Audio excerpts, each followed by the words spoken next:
que nos torna infelizes?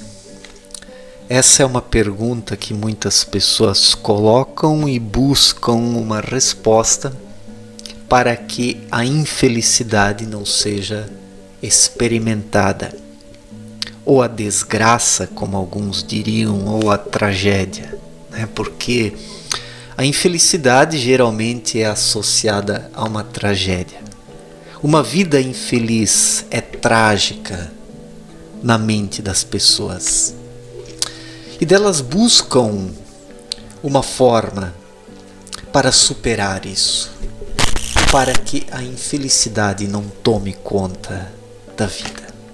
Então, o que nos torna infelizes? O que? Olha, eu digo por experiência própria, pelo que eu vivi ao longo desses meus 40 anos, que o que nos torna infelizes é justamente esse enquadramento da vida. Cada vez mais, os seres humanos vêm perdendo a sua liberdade, a sua forma de viver espiritualmente. Quando eu falo liberdade, não me refiro a isso que as pessoas entendem por ser livre hoje, né? Porque as pessoas acreditam que ser livre é fazer tudo o que se tem vontade, o que se quer comprar, é experimentar aquilo que se deseja, usufruir daquilo que se quer. A maior parte das pessoas entende a felicidade por usufruir tudo o que se quer, né? Sendo que isso não é liberdade, isso muito mais aprisiona do que propriamente liberta. A liberdade, ela está em você precisar de pouco disso que o mundo atual oferece, esse mundo artificial, consumista, com os seus padrões. E quão mais o ser humano necessita desse mundo, dos produtos de consumo, mais ele acaba se chumbando a esse mundo, se amarrando, se prendendo. E mais ele vai ter que operar dentro desse mundo apenas. Vocês podem observar que a maior parte das pessoas apenas opera dentro desse sistema. São engrenagens. As pessoas estão endividadas, as pessoas vivem para comprar, as pessoas buscam essas propostas prontas porque são indolentes espiritualmente, são preguiçosas espiritualmente, e daí acabam se prendendo e ficam num circuito fechado, vivendo apenas esse mundo e achando que a vida é apenas isso.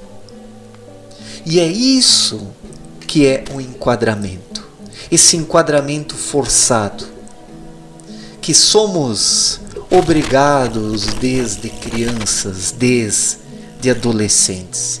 Existe uma pressão sobre o indivíduo para que ele seja como todos são. Um pai e uma mãe podem perdoar tudo de um filho. Ele pode ser um bêbado, ele pode ser um drogado, ele pode ser um promíscuo sexual, ele pode ser um caloteiro, mas ele não pode despertar para a vida, ele não pode questionar pontos-chave da existência, né? Ou seja, essa questão de ter que ser bem-sucedido na vida, de ter que pensar apenas no trabalho e no estudo. O adolescente que apresenta perguntas e questionamentos aos pais que fogem desse padrão, ele é logo visto como algo estranho, como alguém problemático. O adolescente pode ser um drogado, um bêbado, um promíscuo. Isso não incomoda tanto os pais do que quando e se ele questiona os padrões, o estilo de vida dos pais, a crença deles, os dogmas, as ideologias. Ou seja, quando o filho puxa literalmente o tapete, no bom sentido, quando ele bate nos alicerces dessa vida programada e condicionada. Daí o filho se torna um problema. Tudo pode ser perdoado nele, as piores coisas, menos isso. Menos isso. O adolescente que de repente desperta para alguns questionamentos espirituais que fogem da religião, que fogem desses padrões ideológicos, das perspectivas políticas, do consumismo, ele é visto como louco, primeiramente pelos pais, porque eles gostariam tudo menos que o filho enveredasse por esse caminho, porque gera um desconforto, em primeiro lugar, para os próprios pais, porque como eles estão naquela vida condicionada, de repente serem questionados pelo filho é a pior coisa, ou pela filha, é a pior coisa. Então, os pais não desejam ter filhos espiritualizados verdadeiramente. Querem ter filhos religiosos ou que sigam a espiritualidade bagaceira, essa autoajuda de botequim, essa motivação de boteco, né? Isso até pode surgir, que o filho adolescente ali leia um livro ou outro aí de esoterismo dessa área. Mas não que ele dê uma pancada firme naquilo que está sendo aceito pela sociedade, porque os pais não querem se sentir estranhos. Fazem de tudo para serem pessoas do ninho. E de repente, através de um filho ser visto como um estranho no ninho, ou mesmo que não sejam vistos como estranhos no ninho, esses pais se sentem desconfortáveis com questionamentos autenticamente espirituais. Então, o que acontece nesses momentos? Esses pais se dão conta da sua infelicidade, da sua sujeição, da sua subjugação aos padrões. E é justamente isso que torna o ser humano infeliz. Essa subjugação aos padrões. O ser humano sabe muito bem quais são as correntes que o amarram. O ser humano sabe muito bem o que o prende, mas ele finge que não vê. Ele lança mão de uma série de droguinhas, o consumismo, as religiões, uma série de droguinhas aí, para esquecer-se das correntes, do aperto das correntes. E essa sociedade consumista em que nós vivemos, onde explodem as religiões a cada dia, onde se vive nessa luta ideológica, que é uma fuga também, ou esse culto excessivo ao corpo, porque onde se cultiva em demasia o corpo é porque o espírito falhou, o espírito adormeceu, e o ser humano busca por um substitutivo, sendo que não há substituição para as coisas espirituais perdidas, senão um despertar novamente disso. Então, o ser humano ele se dá conta da sua vida fracassada espiritualmente. O ser humano sabe que ele cochilou, que ele pegou no sono, que ele deixou a esteira social o levar. Mas depois que o ser humano percorreu um trajeto em cima da esteira e que ele desaprendeu a caminhar espiritualmente, ou seja, se movimentar dentro de si, a volta ao movimento natural, ou seja, ao fluxo da vida, se torna mais difícil. E a maior parte das pessoas não o quer. A maior parte das pessoas prefere ficar uma vida toda na sonolência, abafando os sentimentos intuitivos e abafando e sufocando as pessoas ao redor que não querem seguir os padrões. Então um filho realmente espiritualizado, ele inquieta os pais. Eles preferem que ele seja um dogmático ou um depravado, mas não que ele seja alguém fora dos padrões, porque o próprio depravado está dentro dos padrões. A depravação é um dos padrões desse mundo e ela é aceita. Na pior das hipóteses, os familiares aceitam um depravado, mas não alguém realmente espiritualizado que questiona os pontos-chave dessa nossa vida materialista, desse sistema que amarra e prende as pessoas. Então isso é a coisa que realmente gera o maior pavor, né, nos educadores, digamos assim. E é justamente esse enquadramento, essa subjugação, né, ao sistema, ao padrão, ou àqueles, como é que eu poderia falar? Essa receita pronta, né? Essa receita pronta, a subjugação a essa receita pronta é que causa a infelicidade. A causa da infelicidade humana está justamente nisso, em se submeter às coisas para ter as suas garantias dentro do sistema, para ter o seu emprego, o seu salário, onde morar, ter o que vestir e comer. Claro, nós precisamos disso. De modo algum, eu estou dizendo para abandonarmos tudo e virarmos uns ermitões, por mais que às vezes eu tenha vontade de fazer isso. Por mais que às vezes eu tenha vontade de viver no meio do mato ou sair por aí pelo mundo afora, virar um mochileiro. Às vezes eu tenho, são esses dois lados, mas que também são uma tentativa de fuga. Mas fico ainda com a casa no sítio, que eu acredito que é mais tranquilo. E esse lado de virar mochileiro, ele já foi morrendo em mim ao longo dos anos aí, né? Eu acredito que hoje o que nós precisamos buscar é um equilíbrio e dentro de nós mesmos, né, o nosso sossego, a nossa paz, o nosso lar. Não podemos buscar isso fora de nós.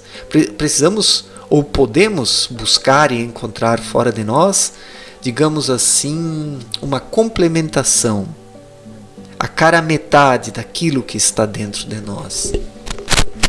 No meu caso, hoje, um sítio, uma vida no meio do mato, seria a outra cara metade disso que eu tenho dentro de mim, que permitiria criar uma harmonia. Então, essa vida artificial, todos esses padrões aos quais o ser humano se submete para sobreviver, isso é que o torna infeliz. Sobreviver, ter o seu sustento, deveria ser uma coisa fácil e simples, mas não é. Se tornou algo extremamente difícil hoje, sobreviver. Em outras épocas, se trabalhava em qualquer coisa, se arrumava um emprego para sobreviver e não existiam todas essas preocupações como hoje. É que em outros tempos os seres humanos também eram mais simples. Hoje os seres humanos se tornaram cheios de caprichos, de 1001 vontades e desejos. O ser humano não quer mais fazer qualquer coisa. Ele quer desempenhar um trabalho de preferência onde ele possa trabalhar o mínimo possível e ganhar o máximo. Isso é o sonho de praticamente todas as pessoas. E eu também não nego que, se fosse possível para mim, eu o faria, mas sem me vender, é claro.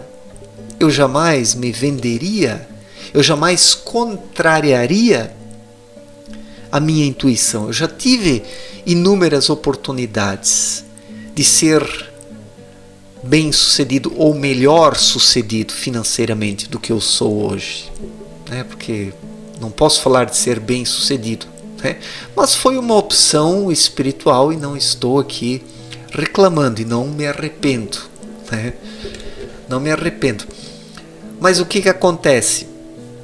Em detrimento da sobrevivência, que deveria ser uma coisa tão simples, mas o mundo atual tornou isso difícil, o sistema, eu vou colocar isso entre aspas, porque o próprio termo sistema já virou uma coisa manjada, né? Mas vamos colocar assim entre aspas o sistema. O sistema colocou o ser humano numa sinuca, de tal modo que sobreviver vem se tornando uma coisa cada vez mais difícil. E daí, para sobreviver, o ser humano vai vendendo a sua alma. Ele vai deixando a esteira correr, e o tempo vai passando, e o ser humano vai se afastando do seu verdadeiro eu. E é esse afastamento do verdadeiro eu que torna o ser humano infeliz, que é a causa da sua infelicidade. O nosso modelo de vida nos afasta de nós mesmos, cada vez mais, em larga escala, de forma sistemática, massiva.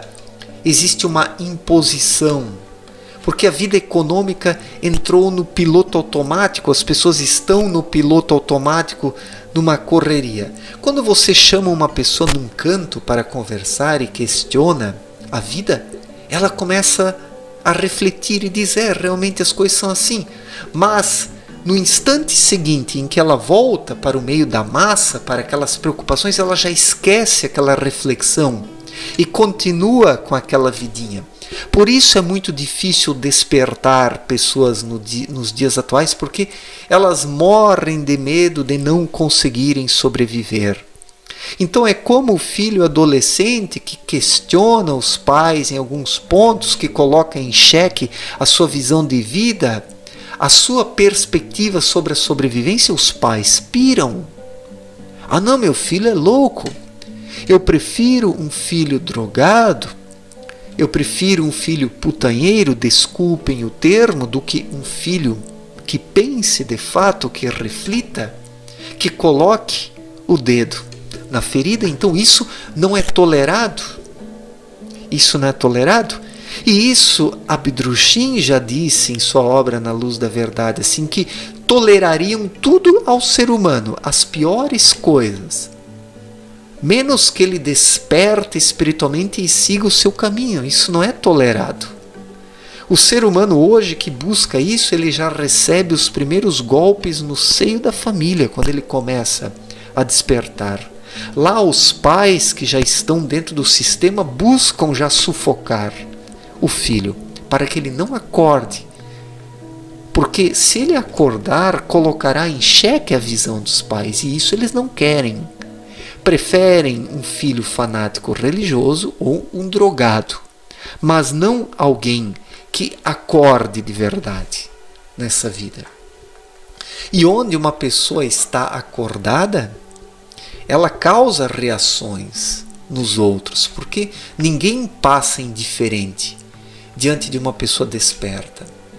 Ou as pessoas vão se sentir, digamos assim, sensibilizadas, vão se sentir em casa perto de uma pessoa assim, ou vão odiá-la.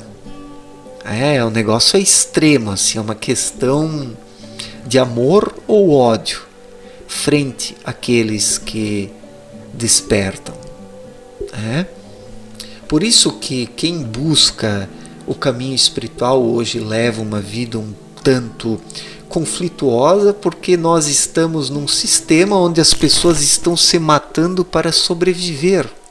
Sobreviver, que deveria ser a coisa mais simples, está se tornando o mais difícil, porque as pessoas perderam a noção e a concepção das coisas, deixaram o sistema entrar dentro delas. Na verdade, o sistema entrou na mente e encapsulou o espírito, criou uma película em torno do espírito. E o espírito, quando desperto, ele está em conexão com a matéria fina ou com o próprio plano espiritual, recebendo dessas alturas as energias de que precisa. E onde o espírito está nessa conexão, ele coloca em xeque os padrões do mundo. esse encarceramento padronizador. As pessoas hoje vivem em cárcere privado. Nós somos a sociedade do cárcere privado. As pessoas estão presas na sua rotina, na sua vida, por causa desse enquadramento, dessa padronização. E é isso que gera a infelicidade, porque o espírito lá dentro ele quer se libertar, ele se debate, ele dá as suas pancadas de dentro para fora, buscando a luz. E as pessoas, quando veem uma pequena fagulha dessa luz e enxergam todas as rachaduras do sistema, 90% das pessoas pelo menos volta para o antigo caminho porque teme dar o passo rumo ao novo, nascer de novo. Isso é para poucos. Isso é para poucos. É como o filho que desestabiliza a visão existencial e de mundo dos pais. Isso precisa ser afastado e condenado imediatamente para que essa chama não cresça, porque as pessoas têm medo disso, de se tornarem estranhas nesse mundo. As pessoas têm medo de se tornarem estranhas no ninho. Isso é o que afasta as pessoas da verdadeira espiritualidade. A religião não torna as pessoas estranhas no ninho. A esquerda e a direita não tornam as pessoas estranhas no ninho. Os dogmas não tornam as pessoas estranhas no ninho. O consumismo, a depravação, nada disso torna as pessoas estranhas no ninho, porque elas estão ali num padrão, seja de um jeito ou de outro. Agora, o verdadeiro despertar, ele não é um padrão. Ele não é um padrão. Ele é um fluxo. E nesse fluxo, cada um está sozinho, em conexão com esferas mais elevadas. E isso, infelizmente, apenas poucas pessoas têm coragem para fazer. A maior parte das pessoas não o faz. Tem medo. Não quer peitar o mundo. E, na verdade, não é uma guerra contra o mundo, é apenas uma sintonia e seguir o seu caminho. É claro que vão surgir os choques, inevitavelmente. Porque quando a pessoa acorda, em muitos aspectos, ela começa a ir na contracorrente. Na contracorrente. Então, o que torna as pessoas infelizes, a causa da nossa infelicidade, é essa anulação espiritual, essa anulação interior. Um espírito anulado se torna infeliz. Por mais que possa ser bem-sucedido aqui na matéria grosseira densa, onde existe uma anulação interior, não há nada que compense essa anulação, senão o despertar que devolve ao espírito novamente o movimento, e desse movimento é que surge a verdadeira felicidade. Certo, gente? Obrigado pela atenção, um forte abraço para todos e até a próxima. Valeu!